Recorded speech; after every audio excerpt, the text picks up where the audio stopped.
Okay, 33 parts. That's probably enough time. So thanks for coming along to this webinar this evening. I'm Christina. I'm a content manager at Soldo, and in my spare time, I run ContentUK, a community supporting UK content marketers. Very excited this evening to have Tamara Marshall and Adesola Ajilogba on board today, who have both got years of experience as in-house SEOs. And they're going to be giving lots of tips about how they collaborate with content people and how they prove the value of SEO to companies and navigate through stakeholders. So they're giving lots of practical tips about how you can do that. So how the format will work is Tamara will speak first, and then Adesola will give her presentation, and we'll have time at the end for a Q&A. But as we go along, if you just pop any questions into the question box below the screen or in the chat box, and just ask as we go, and we'll put them forward to Adesola and Tamara at the end. A bit more about ContentUK. So as I mentioned, it's a community for UK content marketers, and this comes in the form of a Slack community of both freelance and in-house content and SEO people, where we all give advice to each other. And we have lots of upcoming workshops and webinars like this one. And you can find out more about that at contentuk.co, where you can sign up for a 30-day trial to see if it's something for you. That's enough from me. I'm going to now pass over to Tamara. Enjoy. Thank you so much, Tamara. Thanks, Christina. Hello, everyone. I'm just going to share my screen.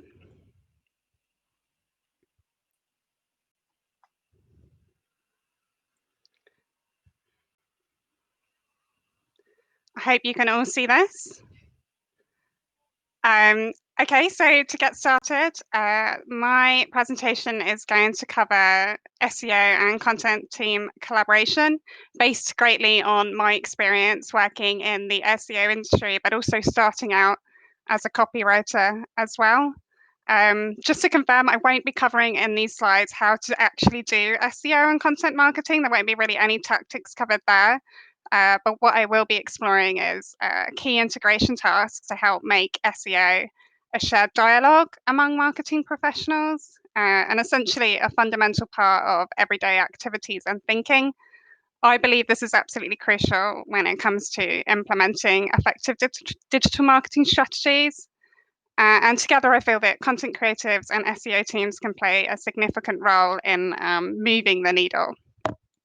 So let's get started. To begin with, I just wanted to introduce myself. As my fellow SEOs will call it, what's my EAT factor? So I'm an on-page SEO manager working in financial tech for a global trading services brand. I work on evergreen and news content in terms of SEO strategy.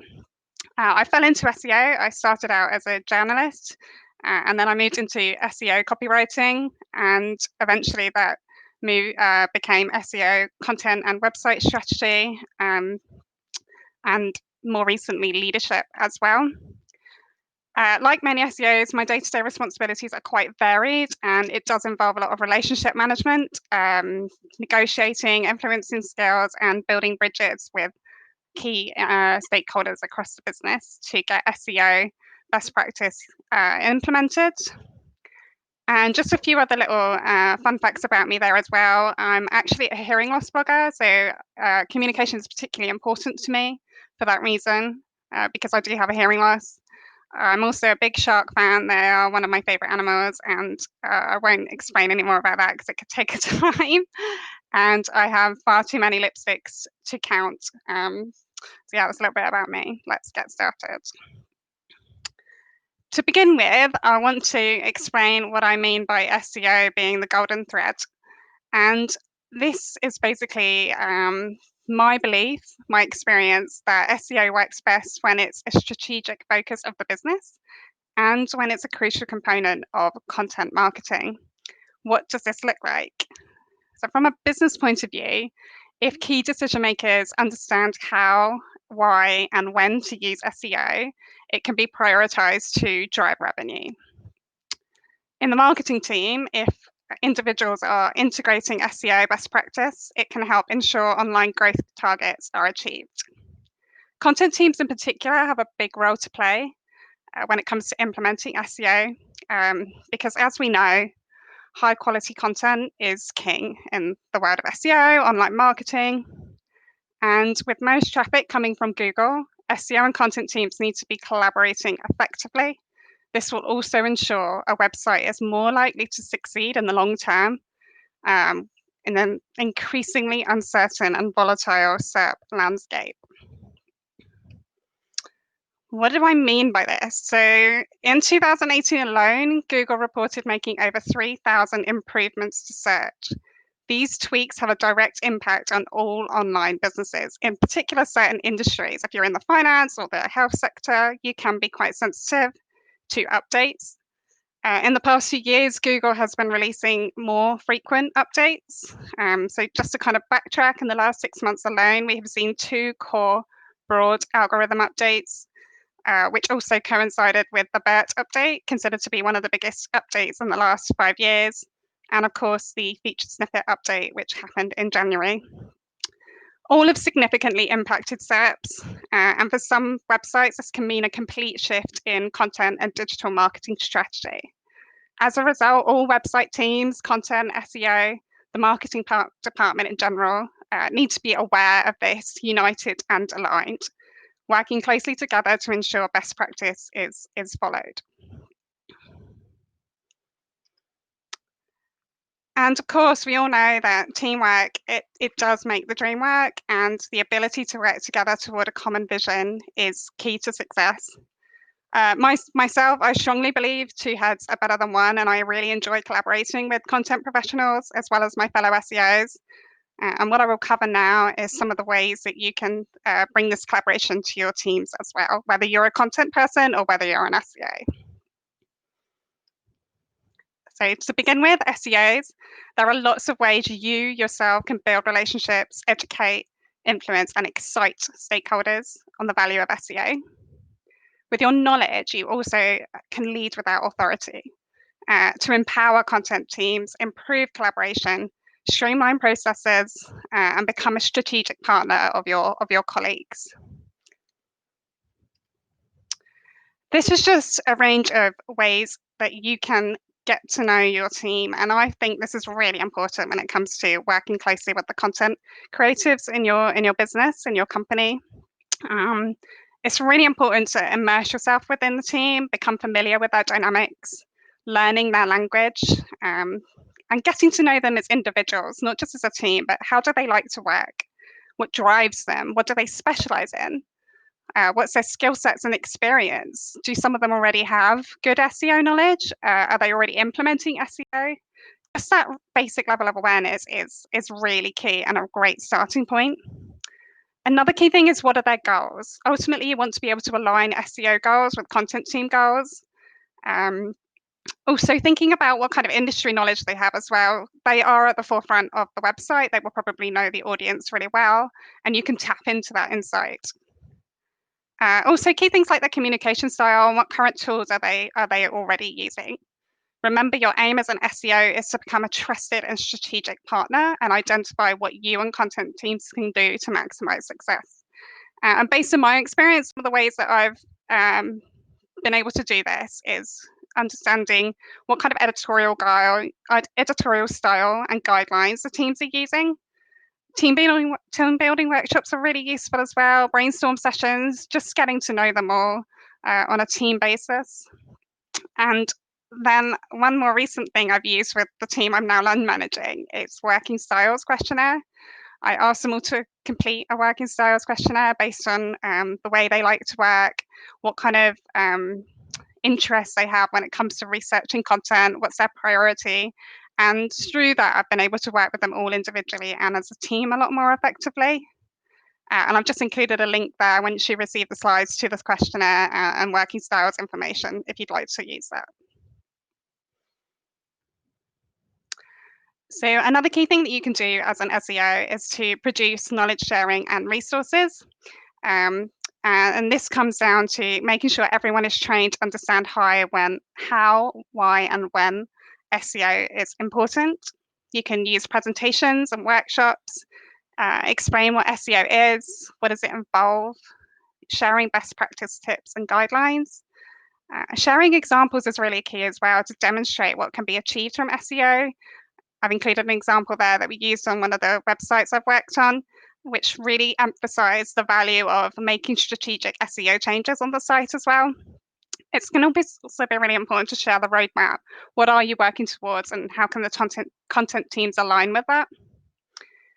SEO and content team resources can really support that as well. SEO guides, the team at IG have been creating an amazing set of guides for the content teams to produce reactive news content, and we're rolling those out now. Hopefully they will be something they find really useful going forwards. Ultimately, we want to be able to enable teams to seamlessly use SEO in the right way. Title and keyword templates can really help with that. If they're producing content on particular topics, they can refer to these templates, which we know have a certain impact in SERPs. Maybe they trigger top stories. And of course, helping teams to become accountable in their implementation of SEO, keeping in touch with the industry newsletters and communities can help with that. Here are some tools to help improve individual content team and content team research and performance. So basically giving them these kind of tools empowers them to be able to do the content research themselves, using analytics tools as well to reflect on what's gone well. This can improve their knowledge and confidence, and of course their understanding of what awesome SEO is. And also gives them a bit more ownership. And you can see I've included a few tools at the bottom there. Some are obviously paid for. Some marketing teams will have access to these tools. But there are, of course, a lot of free tools as well that can be really quite easy to use. And remember, SEO should provide ongoing support as well to continue empowering teams, having that open dialogue and making sure that everyone is aware of who's accountable for helping to make SEO happen. And regular updates can really help with that as well. What is performing well, what's not, how are we working towards our targets? And I've just shared some examples here of how-to documents that I've created for my team, which followed demos that I did with them on how to use Ahrefs and Google Trends to identify topics and the best keywords to target. There are also a number of collaboration activities that you can explore to create that space for collaboration. Regular catch-ups, I think, are really important. Since line managing the new team of financial writers, they have a number of meetings in place which really help to build that space. And I know a lot of people don't really enjoy meetings. They can be a bit overwhelming, but with a clear purpose and a time-bound agenda, there can be a lot that can be achieved from these meetings in terms of content planning, reviewing what's gone well, improving the direction of where content is going. Feedback sessions as well.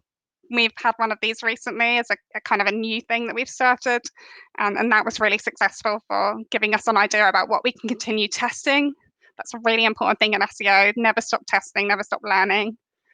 And update meetings as well, what can be improved on. It's a really good idea to constantly review performance and don't get stuck in a rut, because SERPs are changing all the time. Alternatively, talk to people in the pub. I know it's not so easy to do now, but it is a good way to get to know people one-on-one and find out what projects are going on that you may not know about so far as an SEO. Collaboration processes as well. There is a number of these that can help make that working relationship a lot smoother, certain tools and processes to align individuals working on similar projects, and of course content types.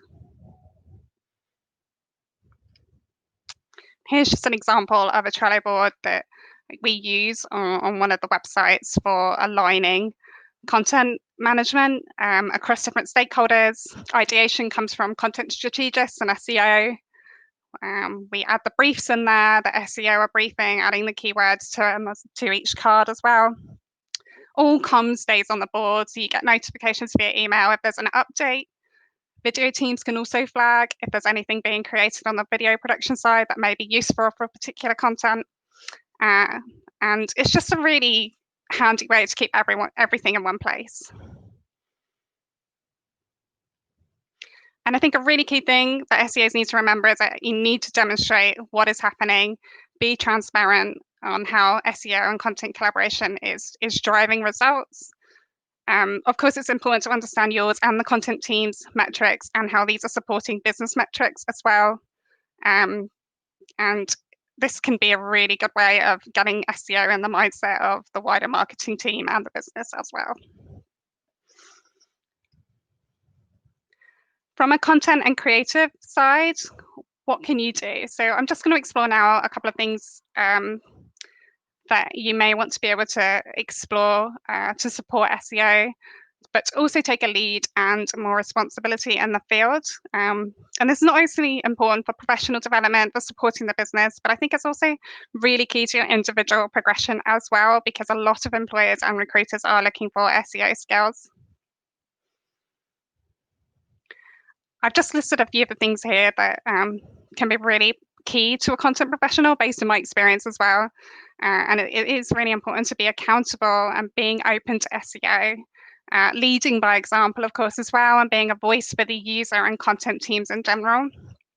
One of your strengths is your knowledge. You are writing the content, you are talking directly to the audience, you know the product, you know the industry, you know the services provided, and you're doing your research every day. And I think you can really bring this to the table and educate SEOs and wider marketing professionals on this. And I guess based on that, it's really important to make it your aim to know the targeted user, know everything about them, what are their needs, what questions are they asking, become the expert. And I think it's also really important for you to be willing to ask questions and challenge assumptions. SEOs can sometimes get quite caught up in the strategy and the technical and the targeting the right keywords. And while this is really important, Google cares about SEO and the user. And there is a fine line between the two. And as a content professional, you can help strike that balance. And you have a really vital role in that and balancing SEO, blending the two, and driving valuable traffic that way. And I think as well, just enjoy the learning. SEO is constantly changing. You have to keep up with industry updates to stay on top of things, especially as Google itself doesn't really make any announcements. It's all SEOs and chatter in the community that can provide insights. And it's not only important for driving online marketing success, it's important for your career and professional development as well. And as a content person, you know, recruiters, employers do want to see strategic thinking and SEO knowledge and application. And there's a few examples on here as to how you can kind of keep SEO as a main focus, keep upskilling yourself. Mentoring and coaching in particular, I found really useful. I've found really useful going forward. So I've got a really good mentor in my company, and I turn to him for advice on that relationship building and influencing skills. Coaching as well, I found really useful with leading. And there's a few books and podcasts that I found really useful for not only supporting on the SEO and content side, but those relationship and influencing skills as well. So just to kind of finalize again, teamwork does make the dream work, and the ability to work together towards a shared vision is quite key to success, if not the key to success, the golden thread. And together, content creatives and SEOs teams can play a vital role in moving the needle. And that's it.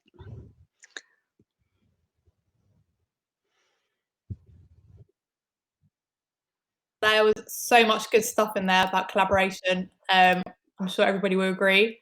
I'm now going to pass over to Adesola. Let's go straight into it. Put myself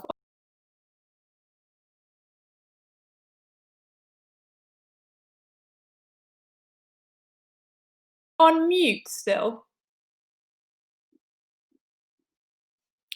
Okay, we can't hear you. May need to do that thing where you click out and back in. I know that's happened a few times when we were testing. Hopefully that will do the trick. No, can't hear you. But if, yeah, that's cool.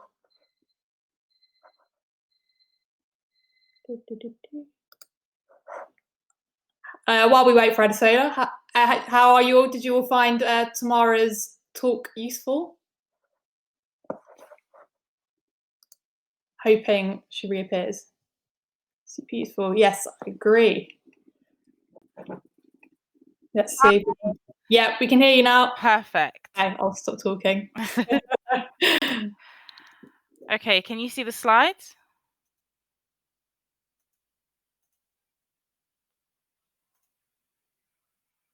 Click them. There we go. Okay. Okay. There we go. All right, cool. So, very adjacent to Tamara's talk, I'm going to kind of go into the business impact of SEO and content. Now, we're SEOs and we're content people here, so we already know that, but I want to focus on how to socialize what we already know, how to make sure that the rest of the business understands just how important it is. There will be some overlap in the sense that a lot of the things that you do to work well as an SEO and a content team, it's those transferable skills that you take and spread to the wider business as well. So you need to have that same mindset about collaboration and, you know, knowledge bases and, you know, communication, etc., that Tamara covered when you are talking to the lead tech person or the CEO or the head of marketing or the head of customer service or the head of customers of sales, etc., is to always have this mindset that you want to communicate value all the time about what you do, whether you're an SEO, whether you're in content. So a little bit about myself. My name is Adesola. Surprise. I'm in-house SEO specialist at Soldo, so I work with Christina quite well, and we're implementing some of the things that we're talking about today in terms of making sure that we have shared spaces where we communicate, making sure that we make each other aware of our strategies and our roadmaps and what's coming up, etc. I have a degree in economics and I have had a very interesting career path. So I started off in inside sales and I went into sales, working for an e-commerce company. And it was at that company that I actually got really interested in digital marketing and technology and everything online. So I left that company and ended up working in digital marketing for a plumber. It was a very small business and a very small online space as well. So we were targeting people who wanted plumbing in London, but not just London, in Southwest London specifically. So from there, I then went on to work in an agency for a few years and then joined Soldo. I'm interested in a lot of things. I'm interested in marketing generally. I'm interested in when Game of Thrones was a thing. I'm a huge Game of Thrones fan and Harry Potter and everything nerdy that you can think of. That's me. So moving on, a couple of highlights about what to expect from these slides. I'll go through a few definitions. I'll go through them very quickly because I just put definitions into my talks. I say my talks like I have talks all the time, but I think definitions help just so everybody is on the same page about what we mean when we say SEO and what we mean when we say content. I'll go through why you should care, why it's important to socialize the impact you're having, what socializing actually means and what it looks like, and then some concrete practical examples, and then some templates, and then conclusions and questions. So you should care because if you are able to effectively articulate what you're doing and why you're doing it and what the impact you're having is, you're able to influence behavior, you're able to take part in important decisions, and it is also very helpful for your career. So what I mean by influence behavior is you might find yourself in a situation where people don't really know what SEO is. I've worked in companies where that was the case. And so I ended up often in situations where someone would go, hey, I've written these 5 pages. Can you just do a quick SEO check? Or can you just like have a look and make sure that it's okay? And then in my head, I'm like, how have you written these 5 pages? What's the research? What's the data that you've used to write this? Or I hope Christina won't mind me sharing this example, but a couple of days ago we had a situation at Soldo where it was like, oh, I'm just gonna, 301 this page, or I'm just gonna delete this page. And it's like, no, you can't do that. You have to, there's a whole process. You can't just pick random pages to delete. There's a whole SEO strategy. Like, let me know before you make these kinds of decisions, etc.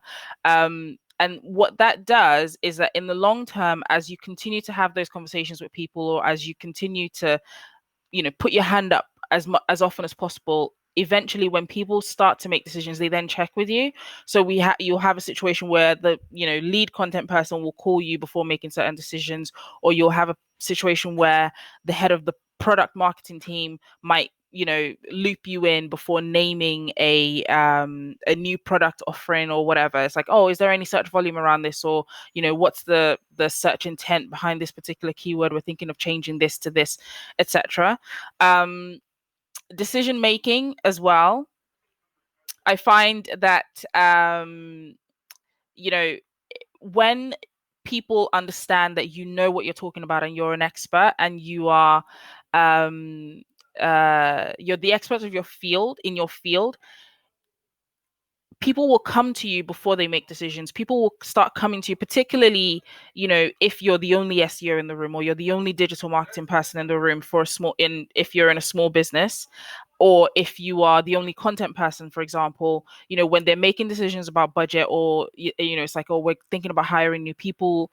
Do you need new people on your team? If you find that you're swamped with work and you need help, because you have a track record of demonstrating that you are, the source of truth in that business for a particular, for the online world, for content or for SEO, you will be included increasingly in larger business decisions. And that applies whether you are, one SEO specialist amongst a team of SEOs, or one content specialist amongst a team of, content managers, or whether you're the only SEO, or whether you're the only person who cares about the website in your company.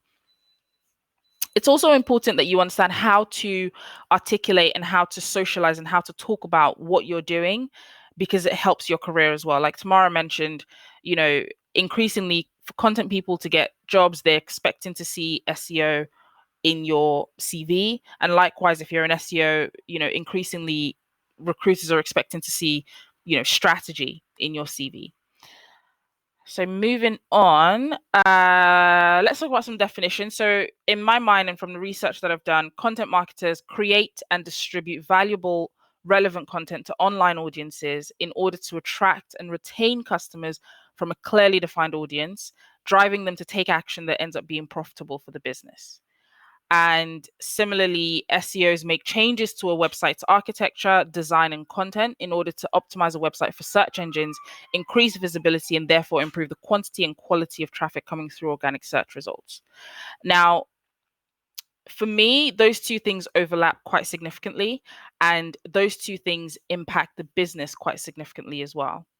And then SEO and content working together, as Tamara demonstrated, is something that can actually take a business to exponential levels. So if I give the example of working in a plumbing company, they did plumbing and boiler installations. The more profitable, the term with a larger amount of searches was plumbing related, but the more profitable term was boiler installations, where you might get one customer that spends $2,000, whereas a plumbing contract, you might get someone who calls up and needs some plumbing and they only need 2 hours. It's £90 an hour. So the most you can make is £180.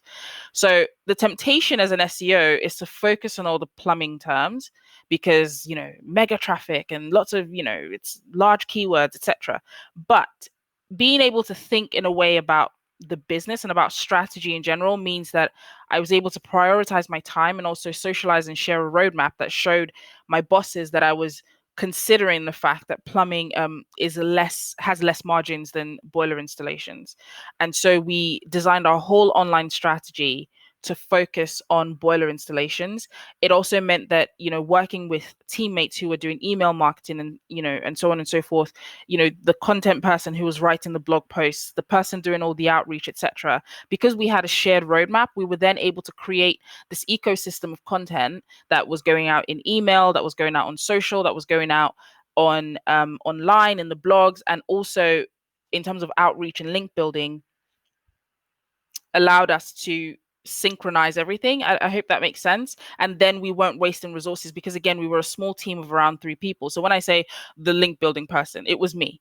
When I say the person doing email, it was the same person doing PPC. But it helped to have a roadmap that was structured and separated, because then we were able to go to our boss and say, this part of my day is focused on PPC, this part of my day is focused on email, this part of my day is focused on outreach. We need support to cover these areas. Those are strategic business kind of conversations and strategic business decisions. And the fact that you can create a roadmap that shows that you're ready for a higher conversation, I suppose, or a more strategic conversation. SEO and content is also working really well together because, Google said so. Most people in this room hopefully will be familiar with Panda and Penguin updates that focused on the quality of content coming to your site and also the quality of links. And both these updates were trying to address spam, in the sense of one was focused on link spam, the other on content spam. There's been many Google updates since then. Like, again, Tamara mentioned, but happened earlier this year, which was very significant. But I think that Panda and Penguin were also really significant in terms of the way that they shifted the industry's focus.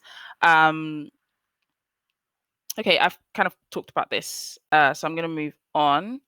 The other thing I wanted to really highlight is SEO and content and everything else, and this is applicable if you're in a larger team where you've got devs and events teams and PR teams and business analysts and customer service and sales. It's important that you have a space that you are sharing your successes and also potentially your failures, the things that didn't work, so that everybody in the business so that SEO and content really is visible for all teams. So some practical steps. Say you just got a job as content manager for a new company. What are the first couple of things you should do in your first 1 to 3 weeks to show that you're thinking in the right way? The first thing I would do is do an audit. I would do an audit of the entire site, understand, what the links that are coming into the site are, understand what the technical issues are. If you are more a content manager who's content focused, I would focus on what content is on the website, how is that content performing, what content is on social media, what's the visibility of the business in social media, and then off the back of that audit, I would do a roadmap. And for members of ContentUK, I've actually included in the slides links to some templates that I've created. So Christina will share that after this. I would make sure that the roadmap is focused on the business priorities. So this is where asking questions at the interview stage comes in, because you can understand what's important to your boss or to the person who's hiring you. You can understand also what's important to the team that you're in. So when you're in those collaboration sessions, that Tamara was suggesting, ask the right kinds of questions. What's important to you? How can I help you do your job? One of the things that I did when joining Soldo, with the person who effectively functions as our dev, is one of the first things, there's traditionally this aggro that exists between devs and content people and SEOs. And the first thing I did was, take him for a coffee and just go, well, how can I make your job easy? What's the thing that, marketers do here that annoys you that I can avoid doing? And I can't say that we've been best friends ever since, but I do sense that he is more receptive when I ask him to do things for me outside of his normal Jira board, which I think is another one of those things where you focus on soft skills to help you get what you want out of people, which, depending on your approach to life, you might think that's a good thing or a bad thing. Create a knowledge base. This is also something that Tamara mentioned. The only nuance I'd add here is that make sure that your knowledge base is focused on what's important to the business. Again, I want to keep emphasizing that the best way to socialize the impact that you're having is to always have the business at the back of your mind. Sometimes as SEOs or as content people, we can get so tunnel visioned into the next campaign or the next thing, or the 404s that we're adding 301s to or whatever, that we forget that we are working within a larger machine. And raising your head every once in a while helps you to realize it makes your work more satisfying, but then it also helps everyone around you be satisfied with your work as well. So what I did when creating the knowledge base for Soldo is I understood that not everybody is going to be as interested in everything that I'm interested in. So when I'm sharing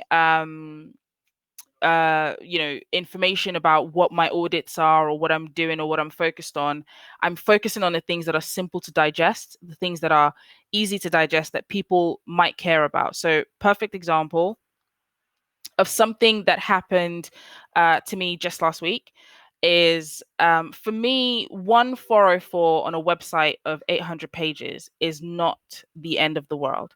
But when that 1404 becomes something that's sent in an email, like, oh, why is this a 404, or what happened to this page, why is this broken link here, and it gets sent to in an email where not only my manager is CC'd, but then hit the director of our department is also CC'd, and other teammates are CC'd. It's like, oh, there's a broken link here, and it's like it's one link out of 800. But that's the kind of thing that I should really be on top of, because those are the things that people notice. Whereas I've been trying to get resource to help fix some hreflang issues, and it's harder to get people to talk about hreflang because they don't understand it and they don't want to. So the best way for me to communicated that was to simply do a Google search, changing my location to being in Spain, and then doing a search and showing what happens on the search engine results page for Spain when you search for our brand, and illustrating using screenshots that we don't show up for our own brand in Spain because we're having hreflang issues. That shifted the needle in terms of getting resources to help fix that. The slides will be available, so I'm going to move on quickly just to save time. I thought it might be interesting to do a quick example of how I would run an audit, especially a very quick one. So in scenarios where, say, you have an interview, or your boss has this really great idea and he wants to have an understanding of what the online landscape looks like, what are the things that you can do in 10 minutes max or 15 minutes to demonstrate value and to have quick answers to questions that people are asking without having the need to do a crawl of the entire site. So let's say you're about to interview for a company that sells peanut butter. I Googled this. There's a company out there their website is actually I Love Peanut Butter, which is very handy for their brand. Your interview's in 15 minutes, but you've had a lot of interviews. You didn't have time to prep. So what can you do now to walk into that interview feeling confident, or walk into that meeting feeling confident that you know enough about the space? One of the things that I've learned is that there's nothing wrong with saying I don't know, or give me a second, I'll check in, I'll look into that, or give me a sec, I'll come back to you. But there's room for that only when you have a track record of adding value, or when you have a track record, or you're creating or building a track record of having value. If you can show that this is what I do know, the little bit that I don't know doesn't count against me, because whether we like it or not, we are in a business environment, and the person who's going to get the job, or the person who's going to look most knowledgeable in a meeting or in an interview setting, is the person with information. So assuming you've already downloaded these tools and added them to your Chrome browser, Mozbar, Alexa Traffic Rank, and Google, first thing that you can look into very, very quickly is to get an idea of what traffic a website has. So this might apply if you're doing some quick competitor analysis, or if you are wanting to understand more about the business that you're interviewing for, or your own website in a meeting, whatever. So I've limited this screenshot to focus on engagement, because for this particular site that I typed into Alexa traffic rank, they didn't have access to the traffic data, but sometimes they will. Other things you can use are tools like SimilarWeb. They also have a Chrome extension, and you can literally enter any website, and the information may not be 100% accurate, but it can give you some variations, and it can give you some idea of where they're at. So if I was going into this interview with this peanut butter company and I entered their data into Alexa traffic rank, and I saw that engagement's been going down, or like there's a trend downwards, or it's only 2, or the time on site is this amount and bounce rate is 50%. This information is not necessarily for me to prove that I'm a know-it-all, but it's just more so that I can craft a question. So I can say, hey, I noticed that is engagement going down recently? I'm here for this content manager role. It will be interesting for me to know if engagement is an issue that you guys are dealing with, or if there's a way that I can have an immediate impact by improving engagement of users who are visiting the site. That sort of thing. Another quick thing I check is competitors. So who else is ranking for peanut butter? So I can see that Holland & Barrett has products, My Protein and My Vegan. Again, this is actually not a screenshot of who's ranking. These are ads, but the fact that they're bidding on that term is useful information for you to know that, okay, you're in your industry, you're competing with a range from Holland & Barrett, which is a very large company, to My Vegan, which may or may not be a new company. Again, it's not about you knowing everything. It's just for you to get an idea, just a quick idea of what's the lay of the land. What questions are people asking? Again, this can give you an idea and pointers into what kind of content you'll be creating, what kind of content will be useful for people. Again, what kind of questions are people asking? People also search for, peanut butter song, I hate peanut butter, in contrast to I love peanut butter, etc. The Google search engine results page gives you a really good understanding of the online space for certain search terms and for certain businesses.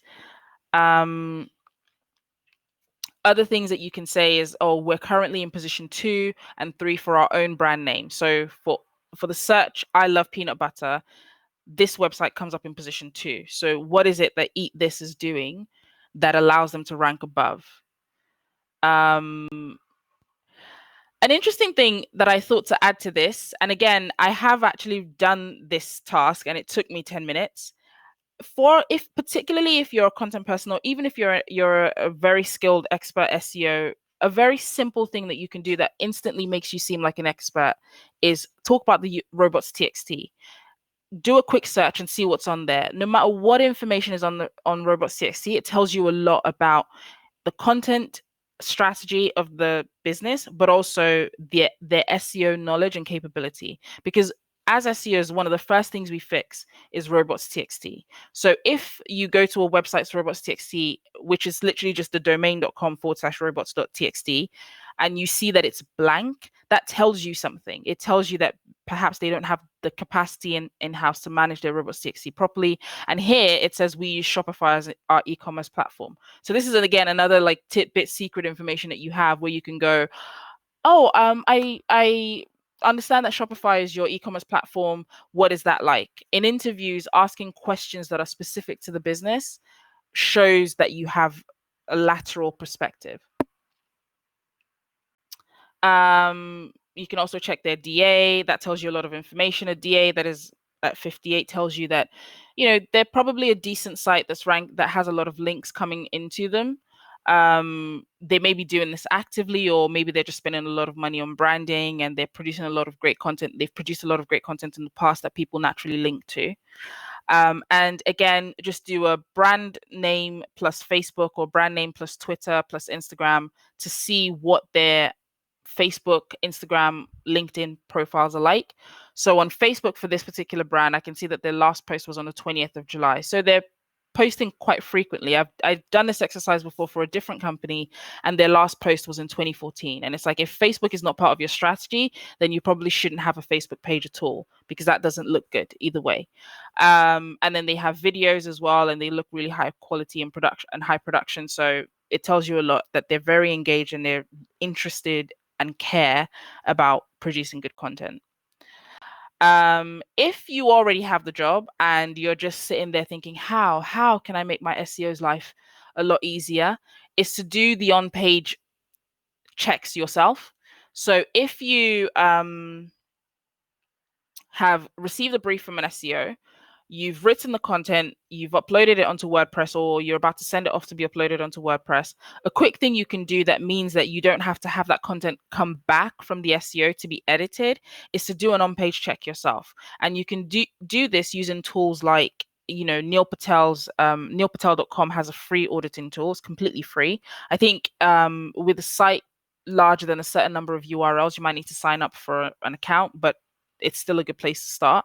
There's also Screaming Frog, but Screaming Frog might be a bit too bland for someone who doesn't do SEO day in, day out. So I would recommend Neil Patel's. I've got the link to it in the template that I've attached to this slide. So check that the URL makes sense. Check that it's simple and easy for a human being to read. If it's easy for a human, then it's going to be easy for a search engine. Make sure that the URL that you've chosen is lowercase.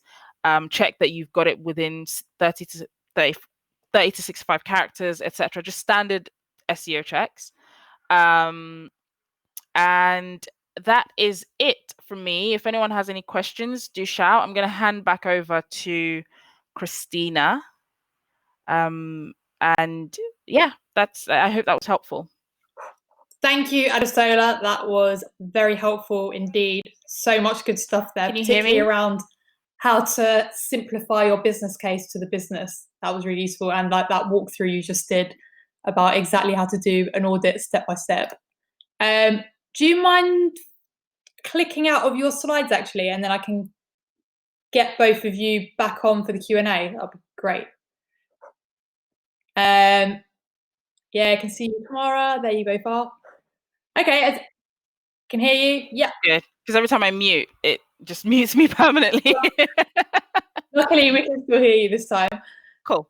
Tamara, I was going to check if we can hear you actually. Hello, speaking. You are there. Good.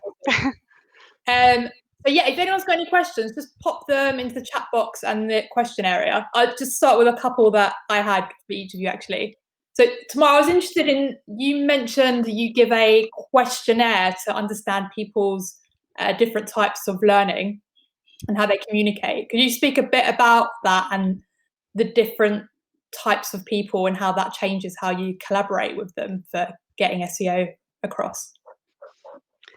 Yes. So I actually recently did a leadership course, and this questionnaire came up in that because a key area of leadership is to be able to build relationships and communicate well with your fellow teammates, but also a team that you are leading, and thinking about them as individuals, not just as a team. And the questionnaire helps to kind of identify their working style, what their preferred approach is, and communication style as well.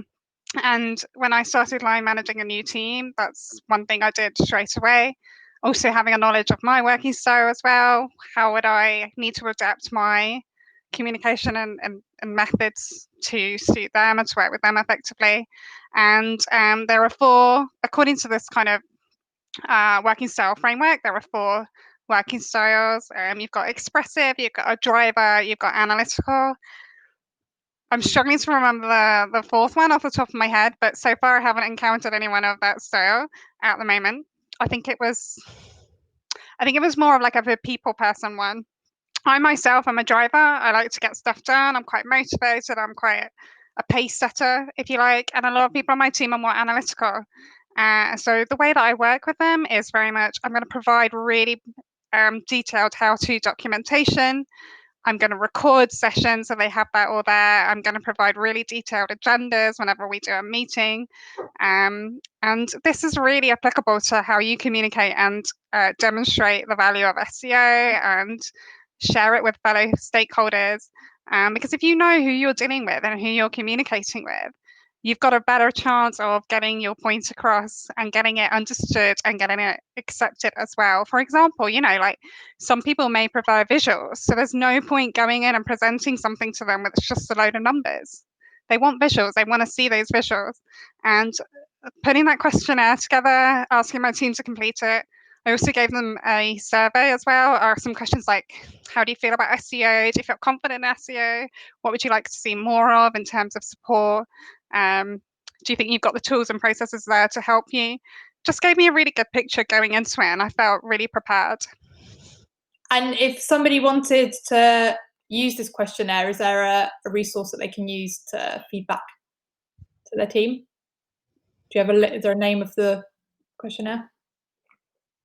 So it's included in the link in the slide, so you can actually go straight to that questionnaire, and it also provides an overview of what the different styles are as well. It's just an example, a really good example that I found online, because I wasn't actually able to access the one from my course, but it's exactly the same. It's just provided by someone else. Oh, perfect. And just to clarify, you will all get the slides after this and the recording. And Adesola, just one question that I had before I get to Liana's one. You mentioned that it's really, I'll just get you on the screen. You mentioned that it's important to prove to the business the importance of SEO, and you outlined different tasks that you can do. But if you're new to a business and you're a bit scared of getting involved in conversations with people higher up, how do you go about getting started with those conversations? Yeah, I wouldn't focus too much on trying to get access to the people higher up. I would just focus on the people that are around you, the people that you have natural connections with anyway. And I would also ask questions. So a really valuable thing that I've found in any company that I've worked for is asking what a person does and how, and having a quick conversation with them and getting their perspective on how what you do impacts what they do. And you might find out that, oh, SEO doesn't impact, I don't know, customer service at all in this company. That's still useful for you to know. But then you can tell them, hey, in this scenario, if someone is asking, if you find all of a sudden that you're getting lots of FAQs from different customers that are similar in theme, just give me a shout and I'll do some online research for that. That person then remembers that, and they might find themselves, and this is it's a very soft skill type of thing. It's not really something that you can concretely measure, but you will find that that person that you've had that conversation with will find themselves in a room where something triggers their memory and they'll remember to ask you. So you won't find yourself having, business decision making conversations in your first 2 weeks, and you may, depending on what was happening in the business before you were hired and so on. But focus on seeing it as a long-term thing. That's why I kind of gave multiple reasons why, being able to articulate a business case is important, because you might find that when it comes handy for you is when you're in an interview, or you might find that 6 months down the line, suddenly you're invited to a particular conversation. You might be working for a startup and, there's a funding round, and all of a sudden everyone is suddenly interested in where, everything online acquisition. And it's like, well, what is SEO doing for the business? That at that point, you are being asked the question. And at that point, you need to make sure that you're ready. So if you're always thinking about that, then you're always ready. And it's never give me 2 weeks. I know you're going to have a meeting with the investors tomorrow, but I don't have an answer for you until I've done a crawl of the entire site. Okay. So getting a really thorough understanding early on, and making sure you're having introductions at the beginning with people, even if it's not necessarily big business conversations, it will just come in handy later on. That's a very good tip. Okay, question from Liana. Hi, Liana. She's asking, which courses do you recommend to pass for full SEO learning? That one. Course, because SEO that you learn one year could be completely different the next year. And sure, there's courses where you can build your essential knowledge. I know that SEMrush do some really good free ones. I also recommend the Blue Array SEO Manager course. I'm actually in the middle of it myself, just to kind of make sure I've got all the basics covered. But I think the most important thing you can do is follow people on Twitter, is keep up with industry updates, follow the big SEO learning resources, because they're professionals there as well that are sharing their insights from day-to-day work and their own analysis, which analysis can take a long time. So if you're piggybacking off the back of other people, then that's really helpful as well. But I think if you were going to do an SEO course, from my perspective, just be ready just to learn the basics, because there's so much more to SEO than that. And when you say follow, there's some really good people to follow on Twitter, etc. Are there any particular people that come to mind that people can follow? Off the top of my head, I really like Mary Haynes. I follow Cyrus Shepherd a lot as well. Obviously, Rand Fishkin. He's a massive SEO influencer. A lot of them from mods are really useful to follow as well. And just kind of seeing who they're following and tracking through, getting your stalking tactics flowing, so you can find all of the ones that are well connected. And of course, content communities as well. There are a lot of good professionals there that are sharing insights all the time. And Adesola, are there any that you can add to that you'd recommend following? I did the Blue Array SEO audit course as well. I absolutely recommend that. It's really, really good. Google also has a webmaster blog. And surprisingly, I know that there's this idea that SEOs have that Google doesn't tell us anything, but they really do. They got like a whole like SEO starter guide. Like if you want to improve your site, this is where you should start and this is what you should do. So I'd highly recommend Google's own blog themselves, and very similar. Moz, Ahrefs have guides, SEO, Search Engine Watch, SEO Journal. These are all like blogs that you should be following on a regular basis. I don't think that there is any one course, because the moment you complete your course, everything's completely different. I logged into Google Search Console last week and saw that they've now, it wasn't last week, it was like 2 or 3 weeks ago, they now have this UX performance monitoring thing that they've added, and I was like, great. This is another thing. SERPs are changing all the time. They're constantly doing experiments and rolling things back. To stay up to date, there's SEMrush Sensor that tells you roughly when there's like activity going on, and with search engine results pages in France and Spain, depending on what market you're focused on. So I would just get really familiar with the online space in general. Just start following, follow a couple of people from Google, follow the webmaster blog. Google themselves have a number of courses in analytics and getting started in AdWords, etc. So yeah, Google it basically. Lots of good stuff there. And if anyone's got any others that they want to just pop in the chat to share with others, that'll be great as well. And one other question. So you mentioned that we've had, especially in our team at Soldo, we've been communicating more, which has really helped stop big issues. Like, for example, when I tried to change the URLs yesterday. Yeah, I'm reporting on Christina. She was just like, "Oh, I'm just going to publish it with this URL and then we'll change it later." I was like, "No." What do you do? And so how often would you recommend that SEOs and content people communicate to get this relationship At least going? once a week. Once a week, and would you go on?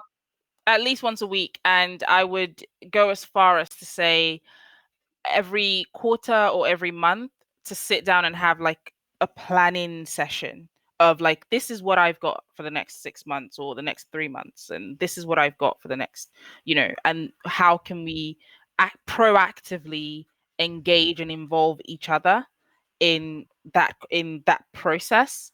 And a heads up is always really nice, because for SEO, sometimes if you're doing a technical audit, sometimes that can consume your world and you forget that there are other things happening in the business. So it's like, it's useful to have those regular check-ins, but just on a regular basis, just once a week, just like a 30-minute sort of, this is the content I published this week, or these are the errors I found, or this is the content I'm planning to publish next week. Do you have any research on that, or etc., that sort of thing. But yeah, those conversations are really useful, and they don't even have to be formal. Just a very informal check-in, and you just end up uncovering things that each party can help with.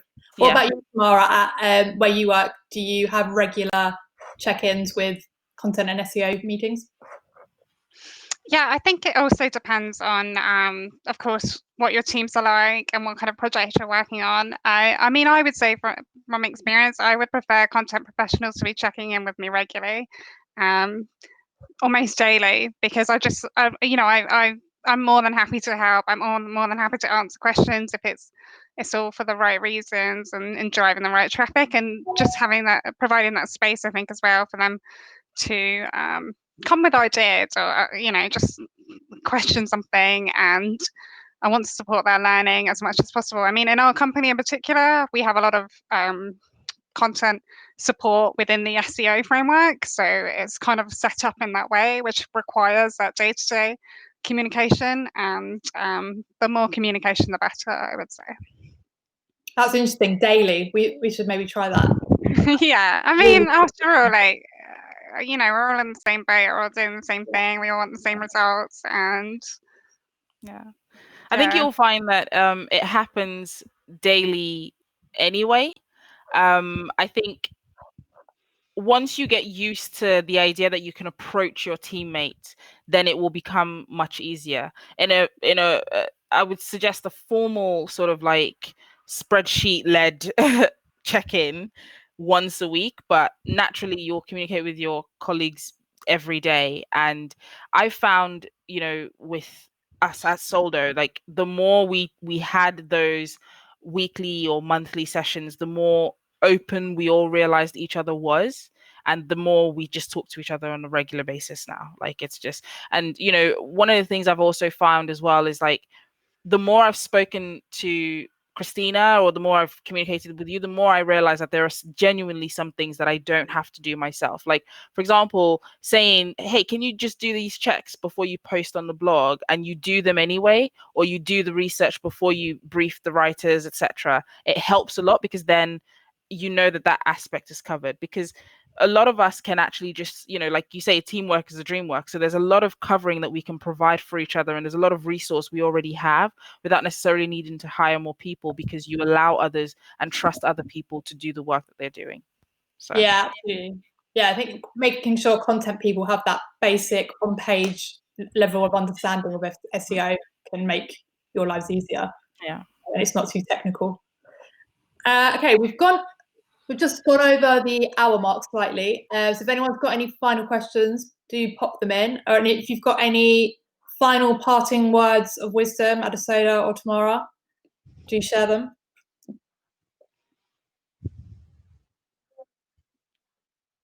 Yeah, I would say that the biggest lesson I've learned working in SEO, or getting an interview or whatever, is to check my ego. I think this conversation that we have about, SEO versus content, or SEO versus dev, really sometimes can be about ego, and whose work is more important, and who's more important to the business. And, who can't, everyone thinks that the other team can't live without them. The reality is that it's interconnected. And if you're willing to say, actually, I don't know, or actually, let me find out, or actually, I'm not sure, or what do you think?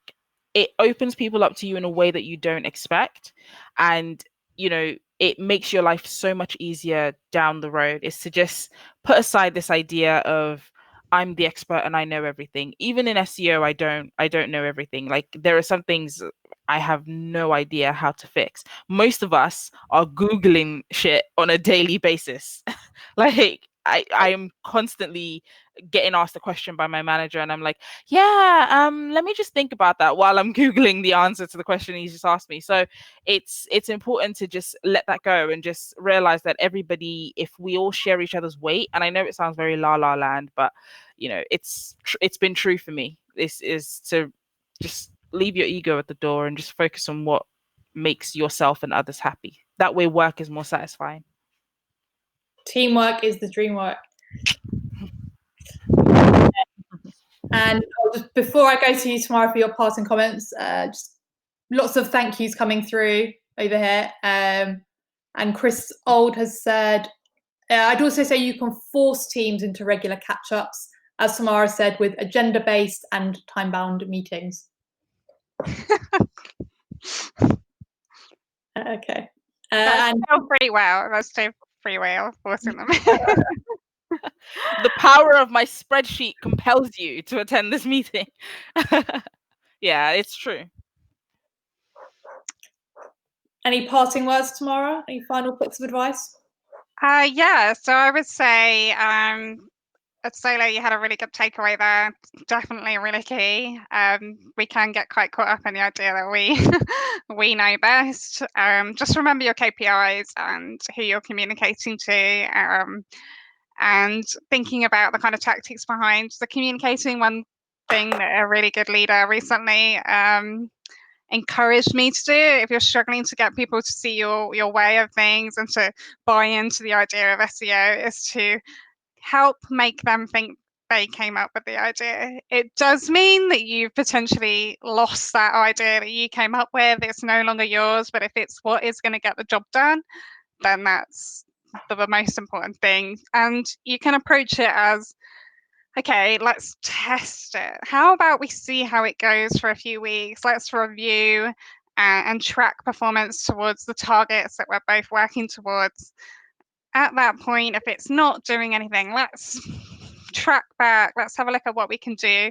Oh, hang on, maybe SEO could help there. Just kind of approaching it in whatever angle you can, keeping them on side, and be willing to kind of help feed the idea in a way that's not going to be like, this is my idea. So yeah, taking that ego back. It's a collaborative process. Sometimes things might not go your way, but how can you still work with that person or work with that team to reach goals, basically? That's a very clever tactic, just subtly putting it on the other person so it looked like it was their idea. Very clever. Okay, I think we've got a few minutes over, so we'll wrap up. Thank you both so much. That was really, really useful. So many good tips that people can take away. And as I said, you'll get this recording sent to you and both Adesola and Tamara's slides. I think they're both available on email and in the Slack community if you want to message them directly with any questions. Okay, have a lovely evening, everybody, and enjoy the rest of the week. Bye. Bye. Bye, everyone. Bye.